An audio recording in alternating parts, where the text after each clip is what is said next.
Hi, I'm Pattu from FreeFinCal. Today, let's talk about inflation over the last 40 years in India. When we talk about inflation, we do not have a realistic estimate of how inflation has been over the last 4 decades. What we have is the cost inflation index. This is largely an underestimate and does not actually represent what inflation realistically has been on the ground for you and me for everyday expenses.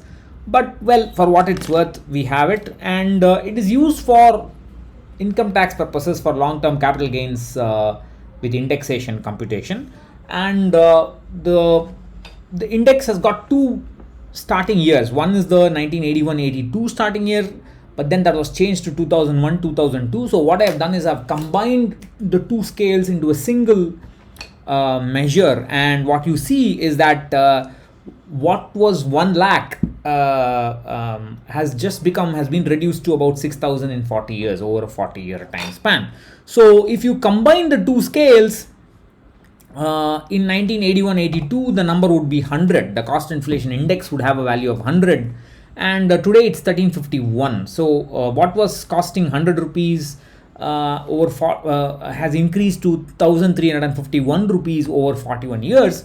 But I don't like to talk about inflation that way, because the only reason we talk about inflation is mainly from an investing purpose in personal finance, and we need to usher in that idea of actually protecting our money from degrading due to inflation. So I prefer the Tamil version of inflation called Panavikam. Panavikam literally means money becoming weaker, and I like to turn this around. I like to just do this statement of 100 rupees costing 1351. I like to turn it around and say, if you had 100 rupees in 1981 and what you could purchase with it, had the value of that 100 rupees has been reduced to just 6 rupees today.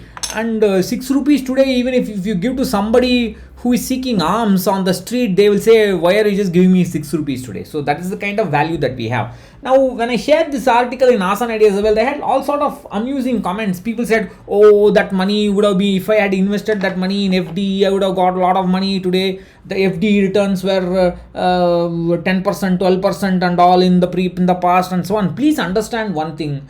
When the interest rates are going to increase, and they will increase sometime maybe during this year or in the next few quarters, when they increase because of inflation becoming higher, already inflation has started to become higher, please understand what that means is you will not have you will have less money to invest. The interest rate may be higher, but the amount of money that you have with you to invest will reduce, because you are spending money on inflation. So there's nothing great to rejoice about interest rate being high in the past. I have talked about it several times, and it's just because the country was on the verge of bankruptcy that everybody had to give such high interest rates. So the point is, whether you invest in it or not, the simple fact is the purchasing power of 100 rupees is just 6 rupees today. And how many people would have earned a lot to be able to invest a significant amount of money in fixed income? Forget about equity and all that 40 years ago. Very few people would have been able to do that. Only a few people who had exceptionally large salaries, very low lifestyles, very less expensive lifestyles, I should say, where should be able to do it. So there were more exceptions rather than examples. For most people, they did not earn a lot of money. 100 rupees was probably the salary of many people in 1980s, in 80s, and how much would they have invested, or how much would they have been able to save after all their expenses? So this is the grim reality of inflation. We will have to take risk. Of course, regular viewers know what the solution is. We have to take risk when we have to have enough equity in our portfolios to be able to try and beat inflation. Of course, the only problem is you don't have any guarantees with equity. So people will ask me, why are you saying equity when there are no guarantees? The problem is, when you use only fixed income, you are guaranteed to fail. Here, at least, you have a chance of survival.